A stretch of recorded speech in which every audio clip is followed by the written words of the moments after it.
बिस्मिल्लाहिर्रहमानिर्रहीम। अस्सलाम वालेकुम। मौलाना रूम फरमाते हैं, एक रिवायत सुनो कि अहले कस्बीन में रस्म है कि जिस्म के मुख्तलिफ हिस्सों जैसे हाथ बाजू पर शेर चीते वगैरह की तस्वीरें उतरवा कर गूंदा लगवाते हैं। चुनाचे एक हजाम के पास एक कस्बीनी गया कि मुझे गूंदा लगा और मुंह मांगी उजरत ले। हजाम ने पूछा कि ए पहलवान, गूंदा किस शक्ल का लगाऊं? उसने कहा, बहुत ही बिखरे हुए शेर का। चूँकि मेरा ताले शेर का है इसलिए नक्श भी शेर का होना चाहिए और बहुत खूबसूरत लगा और नीला रंग खूब गहरा भर दे। हजाम ने पूछा कि अच्छा, शेर की तस्वीर कहाँ गूंदूं? कहा, शाने पर, ताकि जंग के मैदान और राग रंग की महफिल में ऐसे बिखरे हुए शेर की तस्वीर से मेरी हिम्मत बढ़े और पुख्ता इरादा पैदा हो। जब हजाम ने सुई चबोनी शुरू की तो उसके शाने में दर्द होने लगा। पहलवान ने चीखों पुकार शुरू की कि ओ भले आदमी, तूने मुझे मार ही डाला, ये किस तरह कूद रहा है। वीडियो में मज़ीद आगे बढ़ने से पहले आपसे गुजारिश है कि मेरे चैनल ईगल टीवी को सब्सक्राइब करें और साथ मौजूद बेल आइकन को दबाकर ऑल पर सेलेक्ट कर लें। इसका फ़ायदा ये होगा कि मेरी हर आने वाली नई वीडियो का नोटिफिकेशन बिला तातल और बिला ताखीर आपको मुसलसल मिलता रहेगा। हजाम ने कहा कि आपने तो शेर की तस्वीर गूंदने को कहा था ना। पहलवान ने झिला कर कहा, आखिर तूने किस उज़्व से इब्तदा की? हजाम ने कहा, मैंने दुम से शुरू किया। पहलवान ने कहा कि दुम को छोड़ दे, इसकी दुम से मेरा सांस अंदर का अंदर और बाहर का बाहर रह गया। ऐ शेर बनाने वाले, अगर शेर बेदुम का भी हो तो क्या हर्ज है, क्योंकि निश्तरों के चुभने से मेरा दिल डूबा जाता है। तब हजाम ने नक्श के दूसरे रुख सुई मारनी शुरू की। पहलवान बिलबुला उठा और कहा कि शेर का ये कौन सा उज़्व कूद रहा है? हजाम ने कहा कि हज़रत, अब तो सिर्फ उसका कान है। कस्बीनी का कहा कि हमारे शेर के कान ना होने चाहिए, इसलिए तू कान गूंदना छोड़ दे। हजाम ने नक्श के एक तीसरे रुख सुई चबोनी शुरू की। कस्बी ने फिर दुआई दी कि ये शेर के जिस्म का कौन सा हिस्सा है? हजाम ने कहा, ये पेट का हिस्सा है।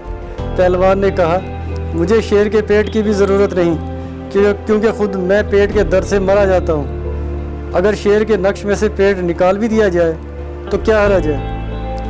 हजाम का चेहरा मारे गुस्से के तमतमाने लगा और बहुत देर तक उंगली दांतों में दबाए हैरान खड़ा रहा। आखिर ज़मीन पर सूजन फेंक कर कहा कि दुनिया में किसी को भी ऐसा साबका पड़ा है? भला बेदुम और बेसुर, बेसर और बेपेट के शेर को किसने देखा है? ऐसा शेर तो खुदा ने भी पैदा नहीं किया। अगली हिकायत है, इसका नाम है शेर, भेड़िए और लोमड़ी का शिकार। मौलाना रूम फरमाते हैं, शेर, भेड़िया और लोमड़ी मिलकर शेर शिकार की तलाश में पहाड़ों निकल गए।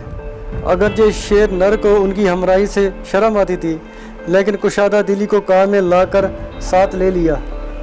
ऐसे बादशाह को लाओ लश्कर जहमत का बाइस होता है, लेकिन जब लश्कर साथ हो गया तो फिर जमात रहमत है। जब वो जमात कोहिस्तान में बड़े तज़्क और शान व शौकत से शेर के साथ गई तो उनको जंगली गाय, जंगली बकरा और गोश्त और खरगोश बहुत मोटे ताज़े हाथ आए और उनकी जुर्रत बढ़ गई। जो जंगजू शेर के साथ होता है उसे दिन रात अच्छे खाने मिलते हैं। गर्ज जब वो अपना ताज़ा शिकार पहाड़ से उतार कर मैदान में लाए तो भेड़ी और लोमड़ी को तमा पैदा हुई और जी में कहने लगे कि शेर शिकार की तकसीम इंसाफ के साथ करे।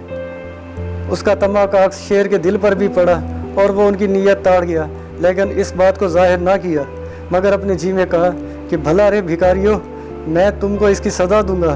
तुम्हें मेरा इत्मीनान ना हुआ, बल्कि तुम पे मेरी दादो दहेश पर बदगुमानी हुई। पर शेर ने कहा, ए पुराने भेड़िए, तू ही अदालत का तरीका ताज़ा कर। शिकार तकसीम करने की खिदमत पर तुझे अपना नायब मुकर्रर करता हूँ ताकि तेरी काबिलियत ज़ाहिर हो।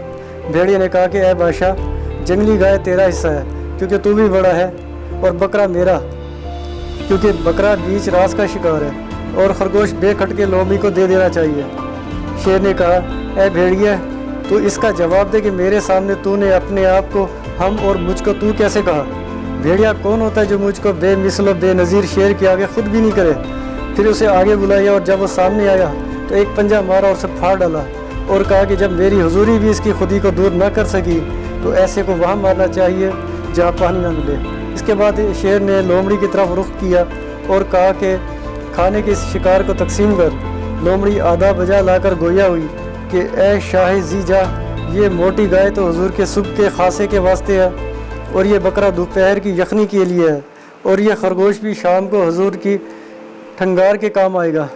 شیر نے کہا اے لومڑی تو نے عدل کو روش کر دیا، ایسی تقسیم تم نے کہاں سے سیکھی؟ اے معزز لومڑی سچ بتا تو نے یہ ترکیب کہاں سے اڑائی؟